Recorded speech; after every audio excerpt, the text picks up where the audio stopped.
আজকে একটা কথা মাথায় এবং মনে বসাই ফেলুন, জীবন চলার পথে কখনো যদি আপনার পছন্দ মতো, আপনার দোয়া মতো কোনো কিছু পান, তাহলে অবশ্যই রবের দরবারে শুকরিয়া সিজদা করবেন। রব আপনার দোয়া কবুল করে নিয়েছে, আপনি যা চেয়েছেন আপনাকে তা দিয়েছে। আর যদি কখনো দেখেন রব্বুল আলামিনের দরবারে বারবার চাওয়ার পরও রব আপনাকে সেই জিনিসটাই দিচ্ছেন না যেটা আপনি চাচ্ছেন, যে স্বপ্ন আপনি পূরণ হওয়া আশা করছেন সেটা রব কোনোভাবেই দিচ্ছে না, তাহলে বুঝবেন আপনার এটা আপনার জন্য কল্যাণকর হবে না বলেই রব সেটা আপনাকে দিয়ে ক্ষতির মধ্যে ফেলতে যাচ্ছে না। কথা বলেন ঠিক কিনা?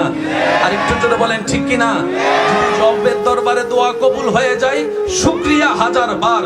যদি রবের দরবারে দোয়া কবুল না হয়, মন ছোট করবেন না। আপনি আপনার মনকে বলবেন, আমার রবের প্ল্যানিং সবচাইতে উত্তম প্ল্যানিং, আর রবের প্ল্যানিং নিয়ে প্রশ্ন করার অধিকার আমার নাই, আপনার নাই, আমাদের কারো নাই। কারণ আমার রব যখন যেটা করেন সেটা বান্দার ভালোর জন্যই করেন। বলেন না সুবহানাল্লাহ।